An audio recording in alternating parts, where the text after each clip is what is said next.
So this is a follow-on from the last video, which was explaining, well, not explaining, let's get over myself, just giving you a little taster, a visual taster of what the Renaissance was, the rebirth, the rinascimento of classical values. And then we had a quick look at mannerism, which reacted against that. And then we get to the Baroque. And I cannot tell you how much I adore the Baroque. And just to remind you, this is to just let you have a visual idea of what we're talking about with these art movements, where they come date-wise, and what they were about, what their primary tenets were. And so today we're going to look at Baroque and Rococo. Well, just one example of the Rococo. And as I said last time, people, I think, get confused with the Baroque and the Rococo because they sound a bit the same. So just to refresh you, we have the Renaissance, 14th to 16th century, followed by Mannerism, then the Baroque, 1580, and then we have the Rococo. Now, the Baroque travelled even more wildly, definitely, but widely than the Renaissance. And it was created for a number of reasons. The main one in Italy was it was a battle by the church to get back the faithful, because the Protestant Reformation had happened, and the Protestants decided that the Catholic Church was just far too corrupt, far too money-making schemes, you know, selling places in heaven effectively. And so they wanted to reform the church, which they did. And so a lot of Northern Europe became Protestant, and they attacked Catholic art as being over the top and indulgent and just representing everything they wanted to get rid of in the church. And so frescoes were whitewashed out, statues were attacked and destroyed. And so the Catholic Church had to do something to get the faithful back. And one way they decided to do that was through Baroque art and architecture. And my goodness, did they create something amazing. So what are you going to do if you want to get people back? The Renaissance was the rebirth of classical values. There was no problem with Catholic art then, but that's not going to be enough to get the faithful back. You need to do something more dramatic, more theatrical, more attention-seeking, more attention-grabbing, and this is what the Baroque is. It is in Italy, certainly, but the most amazing thing is it spreads even to South America, and it certainly spreads all over Europe. And it's this drama that defines the Baroque. So if we're looking for the Baroque, we're looking for absolute theatrical lighting, theatrical staging, paintings that will absolutely take your breath away. And if you only knew one Baroque artist, Caravaggio would be it. Caravaggio was this extraordinary murderer who dominated the Baroque scene, who kicked it off really. And this St. Peter is a brilliant example of the kind of paintings he created. Do you see what I mean about dramatic, about theatre lighting? You know, it's virtually black in the background.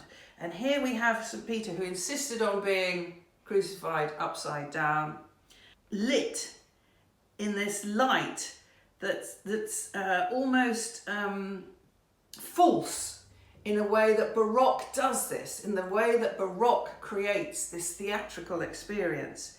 And there he is, realising what is happening, and his pale skin and his white loincloth against a black background.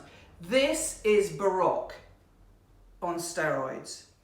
Now, the most amazing thing about Caravaggio is he didn't have a studio, he didn't have apprentices. Rubens, another Baroque artist, had 300 apprentices.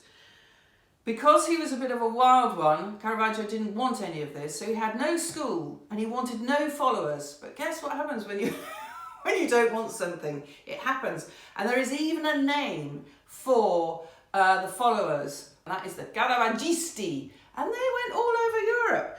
So here we have a Dutch Caravaggisto, Honthorst, The Mocking of Christ, a very, very lovely painting. But do you see what I mean about the theatrical lighting And there's a lot of candlelight in Baroque, particularly Northern European Baroque. You get a lot of candles lighting what's going on, which, as you know, will always create an amazing atmosphere.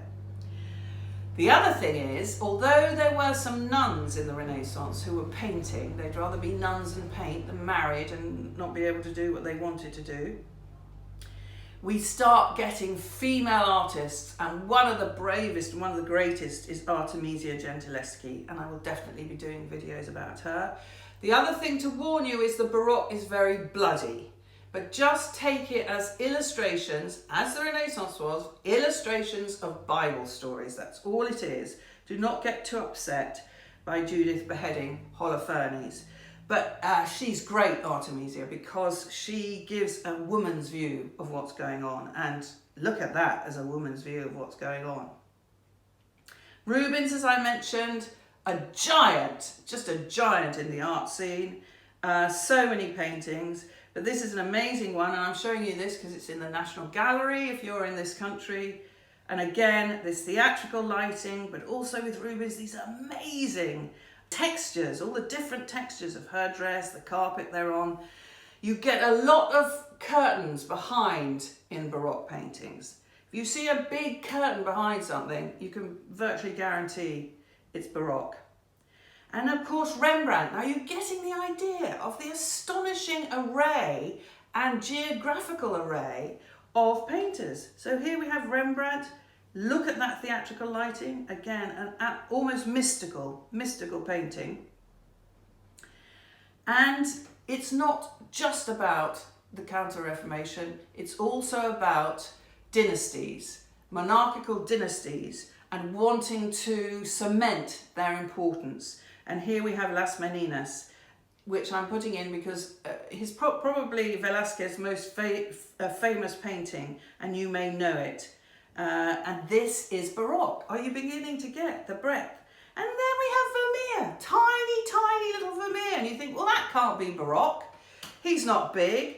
He's not doing theatrical lighting, but he is doing the most amazing, delicate lighting. We get a lot of windows in Vermeer, but if you close in on the bread or the milk or her dress or the brass container in the background, they are highlighted with tiny little pearls of paint, and everything sparkles in Vermeer. So Vermeer is also Baroque. And then, as with Renaissance, we have to pay people to come over here because nobody wants to. And who do we pay? We pay Van Dyck to come over here. Not to be confused with Van Eyck, who was Renaissance. Now, again, if you wanted any English Baroque example, this is it. So we've got Charles I, very famously short, on his beautiful horse, looking very majestic. What did I say about curtains? Surrounded by a very large draped curtain over a triumphal arch, and to the left this giant crown sitting on a shield. And this is English Baroque, and it's as dramatic as anything you might get in the Catholic art. But remember, we're not allowed Catholic art over here, so we're stuck with portraiture. So that was just to give you an idea, a very swift run through the Baroque, which is, oh gosh, just amazing. And I will be doing lots of videos about Baroque paintings. And as I said, every art movement reacts against the one before. And then we have the Rococo. And the Rococo was essentially really a design movement. It wasn't, to my mind, a great art movement.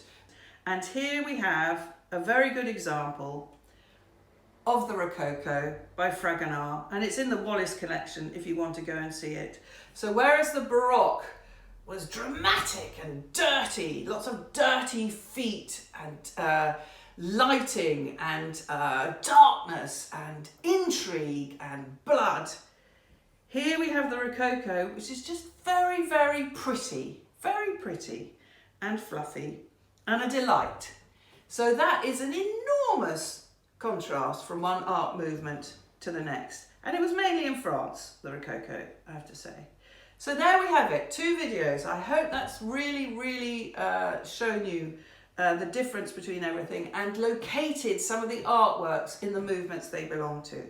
So the Renaissance, Mannerism, the Baroque and Rococo. Oh, I've really enjoyed showing you all those. They're a bit of a trailer for a lot of the paintings I'm going to be doing next, but I hope that has helped just ground some of the paintings in some of the art movements. And yeah, see you next time.